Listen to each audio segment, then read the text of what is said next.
Bonjour à tous, voici la FAQ des 25 000 abonnés. 25 000 abonnés, c'est énorme, merci beaucoup, ça me fait très plaisir et c'est un énorme soutien pour la chaîne. J'ai posté une vidéo il y a quelques jours pour avoir vos questions et pouvoir y répondre dans cette vidéo-là. Et ben c'est parti. Une question qui est beaucoup revenue et qui revient assez régulièrement, c'est le partenariat Game Workshop. J'en parle depuis que j'ai dépassé les 10 000 abonnés, on est à 15 000 de plus et en gros, qu'en est-il du partenariat? D'autres youtubeurs l'ont, parfois avec moins d'abonnés que toi, comment ça se fait? Alors, le partenariat Game Workshop, pour revenir sur ce qu'on savait avant, à Skip c'était 10 000 abonnés, je suis arrivé à 10 000, on m'a dit non c'est 15 000, je suis arrivé à 15 000, on m'a dit non c'est 20 000, je suis arrivé à 20 000, on m'a dit grosso merdo. En France, il y a 3 chaînes YouTube qui ont le partenariat Game Workshop, c'est-à-dire le statut de reviewer, c'est-à-dire que vous recevez en avance les produits gratuitement. Alors gratuitement c'est déjà très bien, mais c'est surtout en avance qui est très intéressant pour les vidéos. Vous avez French Wargame Studio, Planet Wargame et Iggy TV. Et il est vrai qu'Iggy TV a le partenariat alors qu'il a moins d'abonnés que moi. Pourquoi? Eh bien parce qu'une personne est entrée à l'intérieur de Game Workshop en relation avec les personnes qui gèrent qui a droit ou non au partenariat et a un petit peu poussé pour lui. Cette même personne a fait la même chose pour moi, merci beaucoup d'ailleurs, et apparemment il en serait revenu que si je n'ai pas encore le partenariat, c'est parce que ma chaîne principale n'est pas assez active. Et c'est donc pour ça qu'elle redevient super active en ce moment. Après c'est quelque chose que je voulais faire, mais on va dire que cette information a précipité la chose. Après, de manière générale, sur toutes les chaînes YouTube que j'ai pu regarder, bon, après je peux pas tout voir non plus, mais en anglophone en tout cas, toutes celles qui dépassent les 30 000 abonnés ont le partenariat Game Workshop. Et Planet Wargame avait eux-mêmes dit dans un live une fois que le jour où ils ont dépassé les 30 000 abonnés, ils ont eu la réponse à un mail qu'ils avaient envoyé genre 6 ou 8 mois en avance, d'un seul coup comme ça en mode « Ah bah, coucou !» Donc je présume que dans 5 000 abonnés, ça sera une chose faite, facile et réglée. J'espère. En tout cas c'est sur le feu et je pense qu'avec la reprise des rapports de bataille et des vidéos peinture sur ma chaîne principale, en plus des vidéos sur ma chaîne secondaire, ça devrait le faire. Ce que j'espère réellement c'est de l'avoir avant la V10. Et si jamais je pouvais l'avoir avant les World Eaters, c'est-à-dire vers février, ce serait top top. Du coup si vous n'êtes pas abonné et que vous regardez ça de temps en temps, pensez à vous abonner, je pense que normalement le jour où on est à 30 000 ça devrait être largement bon. Sinon je boude. Donc voilà, on attend juste que ça arrive et j'espère vraiment que ça sera le plus tôt possible. Il y avait aussi 2-3 questions qui étaient reliées à celle-ci et je les ai classées dans les chaînes, leur passé, leur présent et leur futur. Et c'est maintenant qu'on va voir tout ça. Alors déjà, globalement, à quand un rapport de bataille? Et sur la chaîne principale, c'est quoi tes projets / buts? Alors ça, on va le faire juste après. Est-ce que tu comptes faire plus de vidéos rapport de bataille? Où en es-tu de ton matos pour les rapports de bataille trop stylés? Possèdes-tu une armée jouable à Age of Sigmar? Et comptes-tu en faire un rapport de bataille si c'est le cas? Et as-tu commencé tes armées Age of Sigmar pour les rapports de bataille? Donc je note que vous êtes beaucoup à vouloir savoir quand est-ce que sera les prochains rapports de bataille. En gros, les rapports de bataille, qu'est-ce qui va se passer? Je vais essayer d'en faire un toutes les 2 semaines, peut-être qu'un jour il y en aura un par semaine, mais pour l'instant je suis tout seul à tout faire. En fait il y a Daphné qui vient jouer avec moi, tout le reste c'est moi, ça fait quand même beaucoup, donc à voir. Mais pour l'instant, un toutes les 2 semaines et ça fera normalement un 40K, un autre jeu.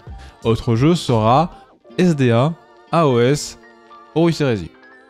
Pour le moment, ça me paraît déjà très bien d'avoir 4 jeux.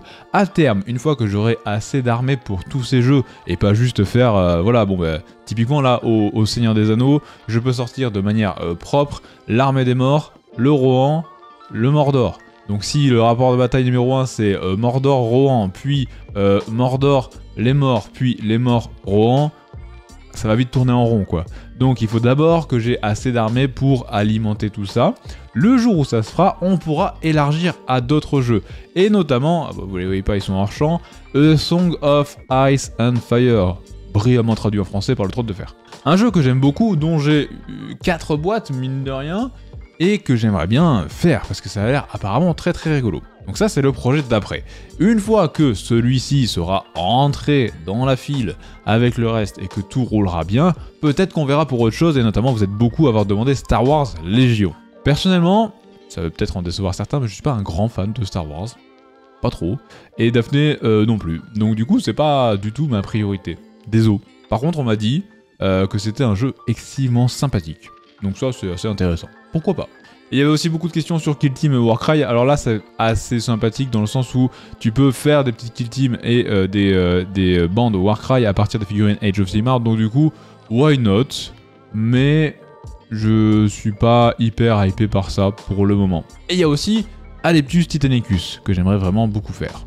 Voilà, grosso modo, vous en savez plus sur le rapport de bataille. En gros, un toutes les 2 semaines, là les 2 prochains seront des 40K. Après, celui qui ne sera pas 40K, parce qu'en fait, c'est 40K qui fait le plus de vues, hein, on le sait, et en tant que voulant partenariat Game Workshop, je me dois de faire ce genre de truc, et de manière générale, de toute façon, plus t'as de vues, mieux c'est sur YouTube. Ça, c'est un aspect financier qu'on abordera après. Donc, un 40K, un autre jeu, c'est pour ça, parce que comme ça fait 2 40K par mois, c'est mieux, et normalement, le prochain autre jeu sera le Seigneur des Anneaux avec Mordor Mordor versus les morts. Don Arrow. Ensuite, une question qui revient assez régulièrement, c'est rigolo. À quand une vidéo sur ma pile au trésor? C'est vrai que je suis plus pile au trésor que pile de la honte. Et faire une vidéo sur toute ma collection pour fêter ça. Vous n'imaginez pas le problème logistique qui se cache derrière cette question.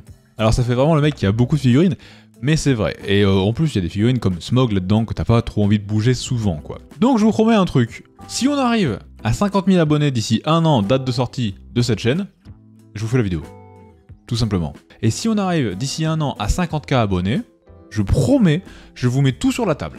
Et ouais, je sais. C'est mon boulot, hein. Sinon, est-ce que j'irai chercher les autres chaînes sur les terrains d'analyse de Battle Tom si un jour j'ai le budget et avec un esprit moins compète, plus cool et plus personnel? Absolument. J'ai de grandes idées, de grands projets, j'ai des idées et j'ai des projets sur les reviews de Battle Tom / Codex. Ça commencera fortement par du Codex parce que je suis pas hyper chaud encore à Sigmar, mais je suis en train de m'y mettre. Normalement ça devrait plaire à tout le monde parce que j'ai la chance maintenant d'avoir 2 chaînes bien actives et sur ma chaîne secondaire on est sur des formats beaucoup plus longs où vous pouvez écouter pendant longtemps et sur ma chaîne principale on est plus sur des formats montés et sympathiques. Et j'avais déjà fait, il y a déjà longtemps, on est sur 2 ans maintenant, la review du Codex Necron V8 d'une manière bien différente de ce qu'on peut voir d'habitude. Je vous invite à aller voir la vidéo, c'est sur cette chaîne, bon c'est avec un son un peu catastrophique et un montage un peu moins bien qu'avant, enfin que maintenant plutôt, mais ça reste différent.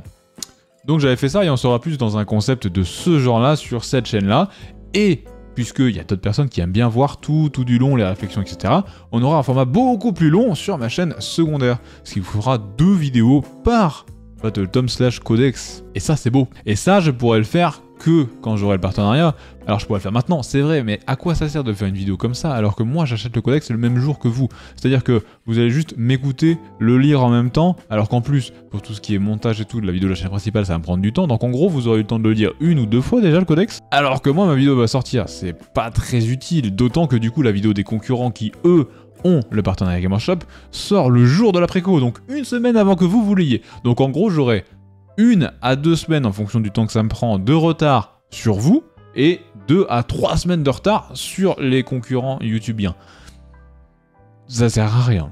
Donc du coup j'attends, mais le jour où j'ai le partenariat Game Workshop, ouais clairement j'irai dessus. Peut-être pas le premier codex que je vais recevoir bien évidemment, mais j'irai dessus. C'est un format qui je pense peut être amélioré de plusieurs façons et j'ai un petit peu envie de mettre ma touche dans tout ça.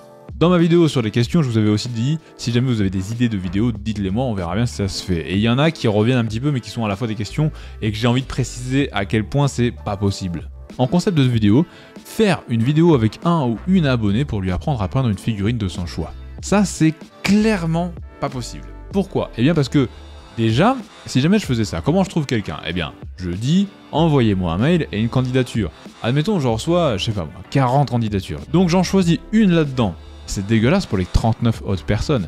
Et c'est pas quelque chose que j'apprécie spécialement de faire un truc et sur une personne et pourquoi cette personne et pas une autre et tout. J'ai du mal avec ça. Et du coup, ça fait des personnes qui sont pas forcément un peu mécontentes. Et c'est dommage et je comprends. Et donc du coup, c'est quelque chose que je ne peux pas faire bien parce que je peux pas faire 40 vidéos. Imagine, j'en ai 100, tu vois. Je ne peux pas faire autant de vidéos qu'il y aura de demandes, et donc ça fera autant de personnes qui seront déçues, et donc c'est vraiment ce genre de concept que je ne peux pas du tout faire, d'autant qu'en plus ça serait très compliqué, ça prendrait un temps fou, vous imaginez pas. Ça me paraît être énormément d'efforts et de problèmes pour pas grand chose. Vas-tu faire d'autres vidéos débuter une armée? Alors du coup, si vous ne le savez pas, sur ma chaîne secondaire, j'ai fait débuter Warhammer 40 000 de manière générale, débuter l'Imperium, débuter le Chaos, Xenos, etc. Et après j'ai fait faction par faction. Je vais les terminer normalement, il n'y a pas de raison pour, et je finirai par aller sur Age of Sigmar et tout le jour où je serai assez chaud sur Sigmar pour le faire. Donc oui, Mais après, est-ce que je vais les adapter sur ma chaîne principale? Peut-être. C'est quelque chose qui m'a traversé l'esprit, mais c'est pas encore d'actualité. Ensuite, je sais que tu n'avais pas été satisfait du résultat de ta vidéo sur le jeu Seven Wonders Duel. Est-ce que tu as définitivement rayé l'idée d'aborder un jeu autre que Warhammer de façon ponctuelle, ou est-ce que tu comptes aborder un thème extérieur à Game Workshop à l'occasion? Alors, pourquoi j'ai été déçu de cette vidéo? En fait, moi je la trouvais bien cette vidéo, mais comme je l'avais dit dans Il faut savoir quand on fait ses erreurs, en gros, les abonnés à cette chaîne se sont abonnés pour du contenu Warhammer en particulier, et alors peut-être peinture, tu vois, donc surtout Warhammer peinture. Et donc du coup, un autre jeu comme ça ne les intéresse pas du tout, en fait. Ceux qui ont regardé, c'est ceux qui aiment bien mes mises en scène et mes trucs rigolos, parce que c'était une vidéo drôle, c'était fait pour être drôle, c'était une review rigolote, mais sinon, voilà, c'est pas allé plus loin que ça.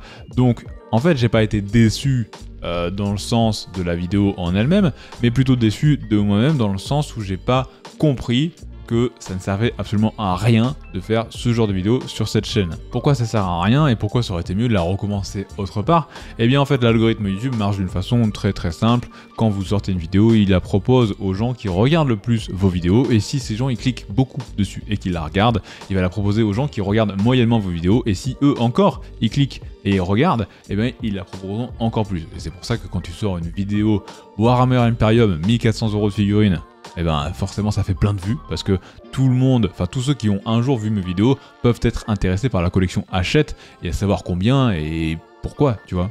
Mais ceux qui sont abonnés sur cette chaîne pour du contenu spécifique Warhammer peinture, ils s'en foutent. Et donc du coup, c'est dommage. À la limite, j'aurais pu le commencer sur autre chose. Donc du coup, d'autres jeux Game Workshop du genre A Song of Ice and Fire, peut-être Star Wars Legion un jour, pourquoi pas, mais du jeu autre que du tabletop figurine, non.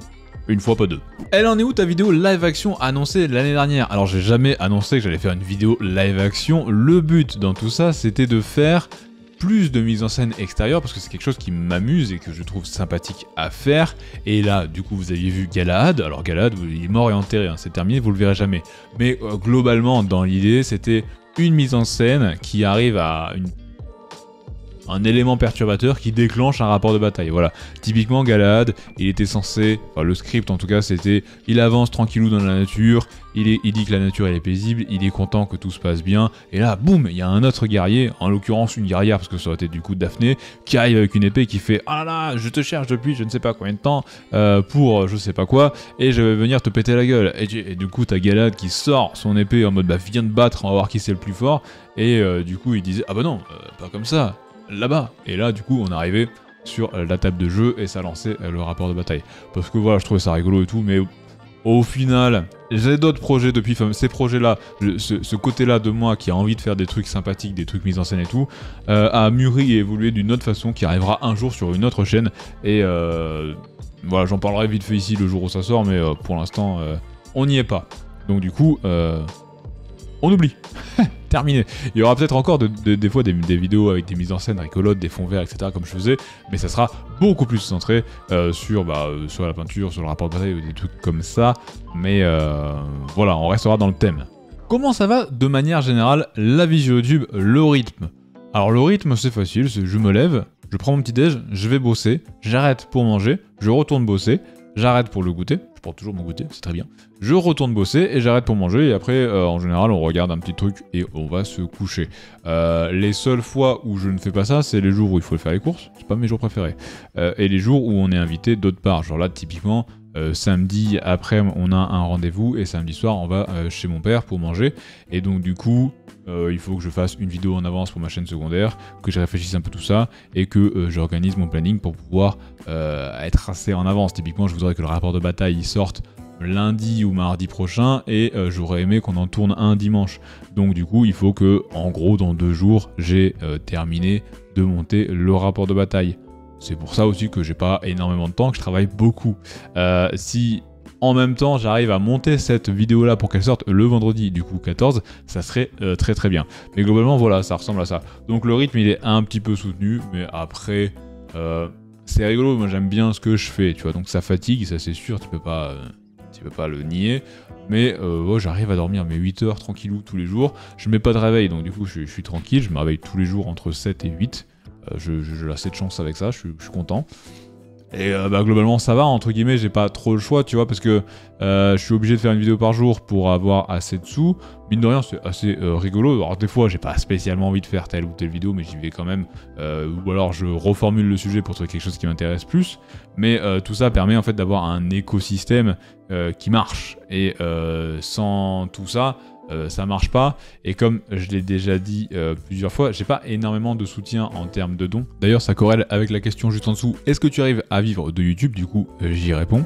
Moi j'ai pas un système économique qui a beaucoup de dons. Si tu mets tout bout à bout, Tipeee et Patreon, je suis à 200 € par mois qui rentrent. Je fais partie des youtubeurs les moins présent en termes de revenus, je veux dire, en part de revenus sur Tipeee. C'est-à-dire que beaucoup de chaînes qui ont moins d'abonnés que moi ont plus d'argent sur Tipeee qui rentre par mois. Mais ça me va un petit peu entre guillemets dans le sens où c'est pas quelque chose que j'aime énormément mettre en avant. À l'époque, justement, avant que je fasse mon turnover, que j'essaye de faire mes nouvelles vidéos, etc. J'étais à 780 € sur Patreon. J'avais pas de Tipeee à l'époque, j'avais que Patreon. Mais ça me mettait une pression de dingue parce qu'en fait, je comprends pas trop le fait d'être soutenu sans donner en échange. Et je trouvais toujours que je donnais pas assez à hauteur de trucs. Et donc du coup, c'est ça qui m'a mis une pression de dingue entre le fait de sortir une vidéo tous les vendredis à 17 h ou à 18 h, je sais plus, plus le fait de faire assez de contenu exclusif pour les soutiens Patreon, tout ça en étant le plus... en essayant de garder un rythme de tout ça, il fallait que ça soit qualitatif, il fallait que ma vidéo par semaine soit qualité et que mes vidéos exclusives soutien soient de qualité. Et donc du coup j'avais beaucoup de mal à gérer tout ça, c'est d'ailleurs un petit peu pour ça que j'ai un peu câblé, parce que je voyais tout ça et je savais que j'avais envie de faire des trucs un peu stylés, du genre mise en scène, etc. Et je me suis dit, mais jamais de la vie j'y arrive avec tout ça. Et c'est pour ça un peu que j'ai pété mon câble et que du coup j'ai dit au Patreon, dans 3 mois, 4 mois, la peinture et moi c'est terminé, voilà, il n'y aura plus de vidéo peinture, je vais passer sur autre chose, etc., etc. Et du coup je suis passé de 780 € par mois à 150. Donc du coup je me suis dit qu'en fait tu vois, tu pouvais très très vite trop te reposer sur les dons, etc. Et c'est pas bon du tout. Et qui plus est, en plus, enfin moi je m'oblige en tout cas à donner des trucs pour les dons. Alors aujourd'hui je le fais beaucoup moins et c'est parce que je l'ai dit en première phrase du genre voilà, vous pouvez soutenir, vous soutenez, mais vous attendez pas à grand chose. Si jamais j'ai le temps, que je peux faire des trucs, je le ferai. Mais tu vois, typiquement, là, j'avais sorti la version longue de la peinture de Lion Johnson, partie 3. Alors, sur les membres YouTube, parce que vous pouvez être membre des chaînes, que ce soit celle-ci ou celle secondaire, j'ai fait 7 vues. Et sur la version non répertoriée que j'ai mis sur le Patreon et sur le Tipeee, j'ai fait 1 vue. Donc, du coup, des fois, je me dis, ouais, je fais un peu beaucoup d'efforts pour pas grand-chose, tu vois. Du coup... j'avoue que ça donne pas la motive. Alors après, peut-être que s'il y avait plus de gens, ça ferait plus de retours, je sais pas, parce que pour l'instant j'ai eu un commentaire gentil sur ça et c'est tout. Donc du coup, je sais pas. Mais après, c'est quelque chose qui me va, entre guillemets, dans le sens où, au final, je suis plutôt dépendant de mon travail à moi. Je fais ma vidéo tous les jours. Je fais une vidéo, maintenant j'essaie de faire une vidéo par semaine sur ma chaîne principale qui sort à des... Il n'y a plus de fixe, et si jamais il y a une vidéo qui sort pas, bah c'est pas grave, tu vois, j'ai arrêté de me mettre la pression sur ça. Mais au final, je suis avec tout ça, je fais mes vues, je fais mes trucs, et donc du coup, ça rentre de l'argent, et c'est surtout dépendant de ma seule... volonté, entre guillemets, mon seul travail. Parce que j'aime pas trop mettre en avant tout ça, YouTube, enfin Tipeee, YouTube membre et tout ça. J'essaye de le faire de temps en temps parce que ça fait partie du truc et il faut que je le fasse, mais je suis pas hyper à l'aise avec tout ça. Et d'ailleurs, les fois où je le fais, bah ça marche pas forcément. J'avais demandé des sous pour acheter plus rapidement des caméras et au final, j'ai pas eu un seul tipeur ou un seul truc de plus. Donc du coup je me dis, c'est pas vraiment en agaçant les gens, en leur demandant tout le temps en début de vidéo de participer à un truc que ça marche, tu vois. Je me dis que si il y a des gens qui veulent soutenir le projet là tel qu'il est en disant juste bon bah je me dis que peut-être qu'avec 5 € de plus par mois ou 1 € de plus par mois ou 10 € de plus par mois, il fera peut-être un petit peu mieux ou alors il pourra accéder plus vite à ça et ça. S'il y a des personnes comme ça, ils vont trouver le chemin du don, tu vois. Donc en fait ça sert à pas à grand chose. Je trouve de le rappeler toutes les 3 secondes, ça alourdit les vidéos, ça... j'aime pas, voilà. Donc du coup, sur ça, je reste tranquillou. Parce que du coup, je suis vraiment allé vers la question, est-ce que j'arrive à vivre de YouTube? Et donc du coup, la réponse c'est oui. Avant que je fasse mon... c'est pas un burn-out, mais pas loin, tu vois, mais mon changement drastique de chaîne, du coup, je rentrais à peu près 1003, 1004 par mois, ça dépendait, avec le revenu AdSense YouTube, les sous Amazon quand vous passez par les liens en description et du coup Patreon. Maintenant aujourd'hui avec tout ça je re-arrive ça y est à la même somme, donc du coup ça c'est bien. Mais là où Patreon à l'époque représentait un peu plus de la moitié, presque 60% de ces revenus là, aujourd'hui on est sur 10%. Donc du coup ça c'est bien. Je suis content parce que si jamais tous mes Patreons perdent leur travail du jour au lendemain, je dois pas arrêter mon activité et au final j'arrive à me porter tout seul. Et ça, c'est bien. Ça veut pas dire que vous devez partir. Hein. Ça m'aide toujours, c'est toujours ça de plus, c'est toujours ça qui ira encore plus parce que de toute façon je me suis toujours pas payé depuis que je suis passé en société. Avant j'étais en auto-entreprise, donc du coup en fait les sous ils rentraient directement sur mon compte, donc tu peux pas dire que tu te payes pas, tu vois. Genre je dépensais beaucoup, que ce soit des caméras, des lumières, des machins, etc. Mais tu peux pas dire que tu te payes pas vu que ça arrive sur ton compte. Mais là par contre, tous les sous qui sont générés depuis février 2021 sur cette chaîne YouTube ne sont jamais passés par mon compte en banque personnel. Ils ont tous entièrement été réinvestis. Du coup, est-ce que j'arrive à vivre de YouTube? Bah oui et non, dans le sens où à partir de maintenant, je vais pouvoir... Là, j'ai presque terminé. Il manque encore du coup quelques caméras à acheter. J'ai acheté mon deuxième ordi pour les montages 4K, etc. Je suis presque arrivé au gear ultime, dans le sens où j'ai tout le matos dont j'ai besoin, dont je rêve un peu, entre guillemets. Bon, après, on peut toujours rajouter des choses, mais voilà, ça ira petit à petit. Et donc, je vais pouvoir enfin commencer à envisager de me filer un petit peu des sous sur mon compte perso. Et ça c'est bien. Ça, je suis assez content parce que la vérité, c'est qu'aujourd'hui, à deux, en fait, on peut mettre de l'essence dans la voiture. Et encore, on met un plein par mois, on fait 85 € de essence par mois, pas plus, pas moins. Et en plus, on habite à la campagne, hein. C'est-à-dire que nous, tu veux sortir, tu veux faire les courses, tu prends la voiture. Donc on fait des trajets limités et on fait les courses et c'est tout. C'est-à-dire que voilà, genre depuis 2019 ou janvier 2019, j'ai arrêté d'être prothésiste dentaire, je suis devenu peintre pro à mon compte, etc. et tout. Typiquement, on n'est jamais allé au resto. On a fait une fois le cinéma et c'était Thor Love and Thunder. Et c'est parce que j'ai eu des tickets que ma mère m'a donné. Donc du coup, voilà, il faut... Tu vis de ta passion, donc t'es censé t'amuser toute la journée, hein, bravo, voilà, nanana, c'est pas 100% vrai, mais voilà, vous avez compris l'idée. À côté, t'as rien. Parce que tu ne peux rien avoir jusqu'à un certain point. Alors, moi, je vise beaucoup plus haut. Hein. Je vise de pouvoir vivre tranquillement, de pouvoir acheter à peu près ce que je veux quand je veux. Après, j'ai pas des grands délires. Hein. Moi, j'ai pas envie spécialement de... Enfin, je sais pas, moi, j'ai pas de grands délires. Moi, j'achète des figurines, je suis très content, ça me suffit, tu vois. C'est là-dedans que j'achète, enfin, que je dépense quasiment l'entièreté de mon argent, même avant que je sois en société et que je puisse plus me virer des sous. Donc, du coup... Voilà, moi mais je voudrais pouvoir aller faire les courses, manger sans regarder les prix. Je voudrais pouvoir me dire, ah bah tiens, le pot de Nutella bio, bah il fait 10 balles, et le pot normal, il fait 3, bah je prends le normal, tu vois. Je voudrais pouvoir me dire, je prends le bio, je regarde pas le prix. Voilà, ça c'est mon goal, tu vois, ce genre de truc. Après, il y a peut-être d'autres choses qui viendront le jour où on verra la suite. Mais en attendant, pour l'instant, on va déjà faire ça, et ça sera bien. On verra la suite après. Et donc... Petit à petit, ça va commencer à pouvoir s'améliorer. Parce que du coup, là, aujourd'hui, techniquement, je vis de YouTube parce que je travaille, que je suis gérant de société, etc. Et donc, j'ai la prime d'activité, tout ça. Mais sans ça, alors clairement, tu vois, je peux pas vivre. Et au final, c'est pas vraiment YouTube qui me paye. Mais ça sera bientôt le cas. C'est parce qu'on a la chance d'être en France et d'avoir de bonnes aides que je peux vivre de YouTube tel quel. Mais après ça sera pas éternel, normalement, enfin je pense, je sais pas. Et donc c'est pas plus mal que ma chaîne augmente et que je vais pouvoir passer au stade où je me paye tout seul. Voilà. On a fini pour les questions sur la chaîne, on passe à d'autres questions que j'ai classées dans autres/perso, avec également des petites questions auxquelles normalement je réponds pas, mais bon là il n'y en avait pas énormément, alors du coup je vais les faire rapidement. Est-ce qu'il y a des romans sur Warhammer Battle? Plus trop maintenant, il y en a eu beaucoup, tu peux peut-être en trouver sur les sites d'occasion ou autres. Peindre sans aérographe, rêve ou réalité? C'est absolument la réalité. T'es pas obligé d'avoir un aérographe pour peindre. J'ai peint énormément de figurines sans aérographe, notamment en termes de gros trucs, un Nika complet, un buveur de sang complet, énormément de Space Marine, donc tranquille.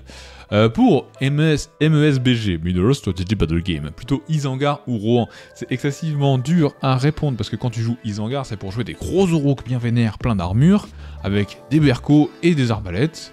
Et quand tu joues Rohan, c'est pour jouer cavalerie. Ne faites pas un gif de ça, s'il vous plaît. Donc du coup, c'est vraiment opposé et je ne peux pas choisir. Je te dirais donc que quand je joue bien, je vais jouer Rohan et que quand je veux jouer mal, je joue Isengard. Le vernis est-il obligatoire pour une bonne conservation des figurines? Oui et non, j'ai répondu plus longuement à cette question dans la vidéo dédiée sur les vernis, dernier épisode de la boîte au jeu. Mais grosso merdo, si tu veux jamais toucher ta figurine et qu'elle reste en vitrine, t'es pas obligé de la vernir. Si tu veux jouer avec, tu veux mettre tes gros doigts pâteux dessus, oui, il faut la vernir. Y a-t-il une réelle différence de qualité entre les différentes marques de peinture spécialisées miniatures? Non, il y en a une petite. À un certain niveau de peinture, tu peux le ressentir, mais globalement, non. Sauf sur les blancs. Alors les blancs, mais les blancs c'est dur, hein. Les blancs et les jaunes c'est dur, et à mon avis, moi le meilleur des blancs c'est le Valero, juste parce que c'est celui qui fait le moins de grumeaux. Et c'est juste pour ça.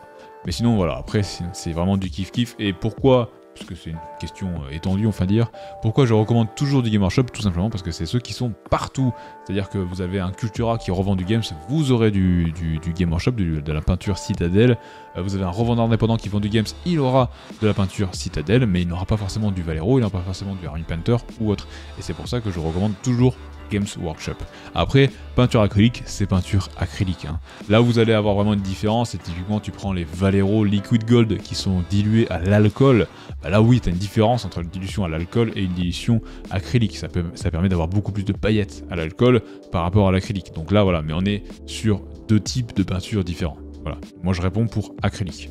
Les Battle Force sortent autour de Noël, et si oui, une petite idée de ce que l'on pourrait avoir. Alors ça là je l'ai pris parce que vous êtes beaucoup à me demander quand est-ce que si ça sort, quand est-ce que si ça et tout ça.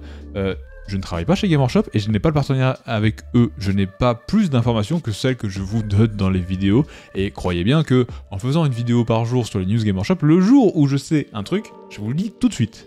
Donc voilà, malheureusement je ne sais pas du tout ce qu'il y aura après. Ce qu'on pourrait avoir là, ce que je peux te dire par contre de manière sûre et certaine, c'est que parmi les Battle Force, il y en aura une sur les Space Marines. Parce que là, ça n'y a jamais coupé, il y en a toujours eu une sur les Space Marines. À part ça, on peut rien savoir. Et le jour où j'aurai le partenariat Game Workshop, je serai au courant de trucs en avance, mais je pourrais pas vous le dire. Donc du coup, ça changera rien à aujourd'hui. Comment fais-tu pour stocker toutes tes figurines? En général dans des étagères, ou des vitrines, ou des mallettes. Voilà, ça c'est une mallette ancienne version de Game Workshop. Allez, je vous la montre. Voilà, petite mallette tranquillou, où dedans vous avez plein de Space Marines. C'est la mallette pour mes Knight Templars. Bon là, elle est à moitié vide, mais c'est parce qu'ils sont à moitié sur la table, juste derrière. Et des fois, quand je suis en manque de place, tout simplement comme ça, où tu les mets dans une boîte, et une boîte rigide, hein, faites attention, et tu les trimbales et tu mets une couverture par-dessus, ou enfin une couverture, un truc qui empêche que la poussière tombe dessus, puis voilà.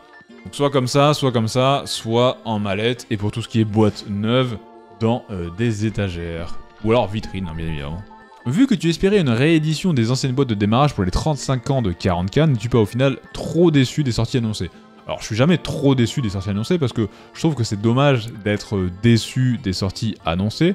Au final je suis jamais déçu des sorties annoncées. Je suis très souvent déçu du fait que c'est la méga reveal de la mort et que tu sais en fait je sais qu'il faut plus y croire, tu vois. Et pourtant t'as toujours ce petit espoir, tu dis oh putain mais est-ce que ne serait-il pas la bonne? Voilà, mais ça, mis à part, je suis pas déçu des reveals, je suis assez content, la Gardam c'est cool et tout, en plus, personnellement, en tant que Cult Gene Stealer, ça me permettra d'avoir des nouvelles figurines un peu plus dynamiques, un peu plus cool, j'adore le Lord Invocactus, et oui, je suis très déçu de pas pouvoir reacheter des boîtes qui m'ont manqué, mais bon, c'est la vie, tu vois. D'ailleurs, je sais qu'il y a au moins 2 personnes qui regardent ces vidéos, qui travaillent chez Game Workshop, si jamais vous voulez leur glisser un petit mail, ou un petit mot pour leur dire « Hey les gars, je suis sûr que si on proposait au made to order les boîtes de base depuis la V2, ça marcherait. » Alors si jamais vous avez perdu les grappes, ou les moules des grappes, dommage, tant pis. Mais pour celles que vous avez encore, tu vois, notamment on sait que vous avez encore Dark Vengeance, vous l'avez fait il y a un an, et on sait que vous avez encore la boîte de la V3, ce qui sous-entend que vous avez au moins 4 et 5, et 6. Bah non, si c'est Dark Vengeance. Donc pourquoi pas? J'aimerais bien acheter Black Reach, voilà. Donc voilà, non, je suis pas déçu, voilà, mais après t'es toujours déçu dans le sens où t'attends des choses et tu les as pas, c'est une déception standard, ça c'est à toi de pas mettre tes attentes plus trop hautes, tu vois, au final. Un peu hors sujet, regardes-tu la série Prime SDA? Prime, c'est pour Amazon Prime. Qu'en penses-tu? Espères-tu que Game Workshop achète les droits et complète sa gamme SDA? Je ne l'ai pas encore regardé parce qu'aujourd'hui les séries c'est un petit peu compliqué, c'est un peu des longs films, au final c'est un film de 8 heures que tu divises en 8 épisodes et donc c'est un peu complexe. J'ai pas encore trouvé le temps de la regarder malheureusement, je vais faire ça dès que je peux. Du coup pour l'instant je n'en pense pas grand chose. Et est-ce que je pense que Game Workshop va racheter les droits? Je ne pense pas du tout parce que je sais que les droits, j'avais vu une vidéo sur les droits de Tolkien et c'était le bordel. Je sais qu'il avait vendu les droits pour Hobbit SDA à l'adaptation cinéma pour une bouchée de pain pour que ses enfants puissent payer les droits de succession, alors que du coup ça a été bien évidemment beaucoup plus que ce qu'il a vendu, et que c'est pour ça que Peter Jackson a pu faire ça. Je sais que, enfin j'ai vu des dingueries comme quoi le fils Christopher Tolkien, du coup qui est mort il y a pas longtemps, il avait dit que les films c'était une aberration totale et qu'il fallait pas que ça sorte, mais il pouvait rien faire par rapport aux droits. Et comme je sais que Games a signé avec New Line Cinema, il y a peut-être des chances qu'il ne veut pas que Games signe avec Amazon. Voilà. Après, comme j'ai pas vu encore la série, je sais pas à quel point c'est différent esthétiquement parlant de ce qu'on peut déjà avoir. Donc du coup, à voir quand je l'aurai vu, mais en attendant, je pense pas que ça soit nécessaire. Ça a suffi à donner une petite hype, mais ça n'a pas eu un effet énorme sur, sur le fait que de nouvelles personnes s'intéressent au jeu Game Workshop Middle-earth Strategy Battle Game. Pour ça, il refaudrait une collection Hachette, et ça serait vraiment vénère. Ensuite, je me demande à quelle fréquence tu joues à Warhammer 40 000 /AOS /30K. Eh bien, c'est facile, depuis le premier confinement, l'intégralité des parties que j'ai faites de Warhammer 40 000 et de Horus Heresy, j'ai encore jamais joué à Age of Sigmar depuis, vous les avez sur internet. C'est-à-dire que vous avez les parties que j'ai jouées tout seul, ça c'est le rapport de bataille narratif, secret de bataille, World Eaters contre Cult Genestealer je crois. Vous avez les parties que j'ai fait avec Daphné depuis le confinement, etc. avec la partie interactive, le premier secret de bataille, ou encore les chocs des armées. Et plus récemment, du coup, le Play and Fun sur Horus Heresy. Et la seule partie que j'ai fait avec une autre personne que Daphné, c'est avec Félix de la Wargame Room. C'était World Eaters contre Blood Angel. Et c'est disponible sur sa chaîne. À part ça, j'ai rien fait. J'ai pas nécessairement le temps. Et en plus, je connais pas assez de personnes. Mais je vais essayer, dès que possible, dès que mon organisation, j'arrête pas de dire ça, mais ça me saoule. Mais dès que j'arrive à avoir un bon truc, en fait, dès que j'ai des projets stables. Là, tu vois, un rapport de bataille toutes les 2 semaines avec une vidéo peinture entre les deux, ça c'est stable, c'est bien. Pour l'instant on va rester sur ça, ça me paraît pas mal et je devrais finir par arriver à avoir un bon truc. À ça t'ajoutes une vidéo par jour et hop là, on est tranquille. Ça devrait marcher, je devrais pouvoir enfin réussir à sortir et à me faire des amis, ça serait pas de refus. Ensuite, quand tu étais peintre pro, tu ne peignais que des figurines Game Workshop ou il t'arrivait de peindre des figurines d'autres marques? Quand t'es peintre pro, ton but principal c'est de manger et donc du coup tu acceptes absolument tout. Après, la vérité, c'est que dans tout le temps où j'étais peintre pro, on m'a donné que une unité de 10 et un personnage qui n'était pas Game Workshop, et c'était du Raging Heroes. J'ai d'ailleurs détesté, vraiment détesté, complètement haï les faire. C'était une catastrophe. On m'en avait vendu du rêve de ouf, et c'était catastrophique. Au collage, c'était nul, les pièces se pétaient, c'était atroce. Voilà, mais sinon du coup la vérité c'est que dans 99% des cas on te demandera du games. Donc du coup au final tu peux accepter ce que tu veux, mais tu auras beaucoup de games. Ça c'est sûr, il faut le savoir. Ensuite, pourquoi tu ne sembles pas du tout intéressé par l'impression 3D? Car le potentiel est absolument insane et il y a des pépites gratuites ou peu chères sur le net niveau modèle. Qui plus est, en termes de décor et de conversion, c'est incroyable. Et bien justement parce que, à mon avis, l'impression 3D fait partie de ces superbes inventions qui sont très mal utilisées. Je trouve ça excessivement, désolé, mais excessivement mal poli, maladroit, dites ça comme vous voulez, pas cool en tout cas, de prendre des figurines gratuites de... alors là j'entends, s'il y a quelqu'un qui a sculpté de A à Z une figurine et qui l'a mis gratuitement sur le net, ça c'est top, ça c'est bien. Mais s'il y a quelqu'un qui a acheté Magnus, qui l'a scanné et qui le donne en gratuit sur le net, ça c'est pas bien du tout ça. C'est pas bien du tout, et c'est excessivement mal poli, voire même dégueulasse par rapport à d'autres personnes qui payent leurs figurines. Pourquoi? Eh bien parce que, alors oui je sais, ça n'arrivera jamais, mais si demain, on s'en fout, tu vois, si demain ça arrive, si demain tout le monde s'achète une imprimante 3D, et tout le monde imprime ses figurines gratuitement pour pouvoir jouer encore plus de figurines Game Workshop que vous ne pouvez en peindre, pour avoir des piles de la honte aussi grosses que la mienne, voire plus, en figurines imprimées en 3D parce que la résine c'est pas cher, et bien qu'est-ce qui va se passer? Dans 3 mois, GameSee ferme parce qu'ils font plus de ventes, et donc du coup vous n'aurez plus jamais de nouvelles figurines à imprimer, vous n'aurez plus jamais de règles, et vous n'aurez plus jamais rien, et vous allez tous bouder. Et ça, je trouve ça pas cool du tout. Donc, j'aime pas du tout l'impression 3D parce que l'impression 3D, c'est quasiment toujours mis sous cet angle-là. Par contre, en termes de décor, en termes de sculpture, en termes de ce qui peut se faire en impression 3D, c'est juste incroyable et je suis tout à fait d'accord avec ça. C'est incroyable, on voit des trucs de fou et c'est vraiment super cool. Et personnellement, j'achèterai dès que j'aurai la place, parce que ici j'ai pas la place, mais j'achèterai dès que je pourrai, donc dès qu'on aura déménagé au final, une imprimante 3D pour en faire des conversions pour tout ce qui est épaulière ou ce genre de trucs, tu vois, des épaulières qui n'existent pas ou qui n'existent plus. Là, tu vois, en fait, tout ce qui n'existe plus, pour le coup, je veux bien qu'on les imprime en 3D parce que ça n'existe plus, tu vois. Peut-être bonne fois, tu voudrais l'acheter et le payer à 800 balles sur eBay, non merci. Donc, du coup, tu l'imprimes, tant pis, tu vois. Là, ça va. Mais imprimer des figurines qui sont en vente là aujourd'hui, là, t'as pas d'excuse, entre guillemets, tu vois. Tu prends le gars qui l'a designé, le mec qui derrière l'a sculpté, le mec qui derrière s'est arrangé pour que ça rentre dans un moule et qu'il puisse imprimer tout ça et que ça sorte en plastique, le gars qui a fait le packaging de la boîte, le mec qui a peint la figurine pour le packaging de la boîte, les gars qui ont pris des photos de toutes ces figurines en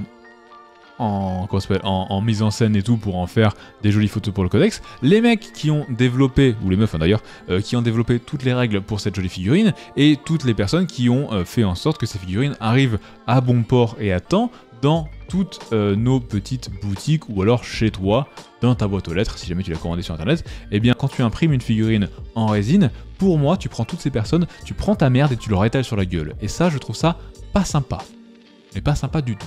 Je suis peut-être un peu emporté, mais c'est ça que je pense de la façon la plus courante qu'on a de l'impression 3D. D'ailleurs, en plus, la plupart du temps, c'est dégueulasse, parce que ce genre de personnes veulent acheter une imprimante 3D à 150 balles dégueulasse, qui te fait des lignes dégueulasses sur ta figurine dégueulasse.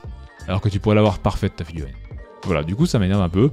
Mais après, si je mets ça de côté, si on oublie ça, l'impression 3D c'est effectivement incroyable, ça permet de faire des Kickstarter juste géniaux, qui sont bien moins chers parce qu'ils te vendent que les STL, ça permet de faire des conversions absolument incroyables, ça permet de faire vraiment énormément de choses et je trouve que pour ça, c'est une invention extraordinaire.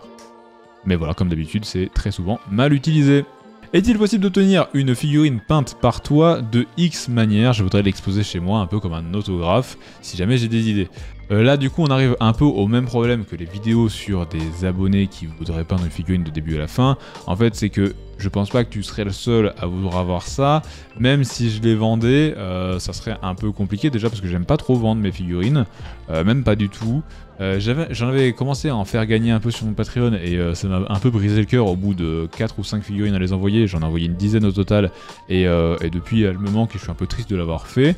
Donc du coup j'ai un peu de mal à me séparer de mes propres figurines et qui plus est si jamais je faisais typiquement une commande de manière exceptionnelle juste pour te faire plaisir, pourquoi je ne le ferais pas pour d'autres personnes et donc du coup j'en arrive encore une fois à devoir accepter tout pour que tout le monde soit content et qu'il n'y ait pas des personnes qui soient lésées par rapport à d'autres et du coup ça devient plus possible. Voilà, déjà que j'ai très peu de temps pour peindre mes propres figurines, peindre pour d'autres personnes ce n'est plus possible, c'est d'ailleurs pour ça que j'ai arrêté d'être peintre pro. Donc pour l'instant, désolé, c'est pas possible. Si un jour ça arrive, je communiquerai dessus. Mais en attendant, pas possible. Avant-dernière question, pourquoi aimes-tu autant SDA par rapport à 40K? Eh bien parce que je trouve que ce jeu est beaucoup plus fun, l'alternance des tours, c'est-à-dire tu bouges, je bouge, tu tires, je tire, etc. est plus sympathique. Les possibilités qu'offre le jeu en termes de gameplay sont assez rigolotes, il y a beaucoup d'aléatoires qui peuvent être faits, notamment tu escalades un mur, t'as toujours la pression, tu jettes un dé quand tu escalades un mur, si tu fais un 1, tu t'es pété la cheville et t'es par terre, si tu fais un 6, t'as brillamment sauté, tu peux continuer ton mouvement, et si t'as fait entre 2 et 5, t'as juste passé le mur, ça t'a fatigué, voilà tu souffles, mais tout va bien, t'es pas tombé. Typiquement les trucs assez rigolos du genre, tu joues le bien, tu as un archer, il y a un corps à corps en face de toi avec un pote à toi, tu ne peux pas tirer dedans parce que t'es un gentil, t'as peur de blesser ton copain, t'es un orc, tu t'en fous, tu tires, au pire tu touches l'autre, là, c'est pas grave, tu vois, tant pis, oh, ça va. Quand il joue mal, tu peux tirer dans les corps à corps, tu vois, tu tireras un dé, enfin tu tires pour toucher, si t'as touché, tu jettes un dé, sur 1, 2, 3, t'as touché ton pote, bah dommage, et sur 4, 5, 6, t'as touché la figurine adverse. Et ça, c'est sympathique, il y a plein de trucs, avec notamment les héros qui au moins font des trucs héroïques, et pas juste relancer un jet à droite, à gauche, pour les figurines à 6 pouces, tu vois.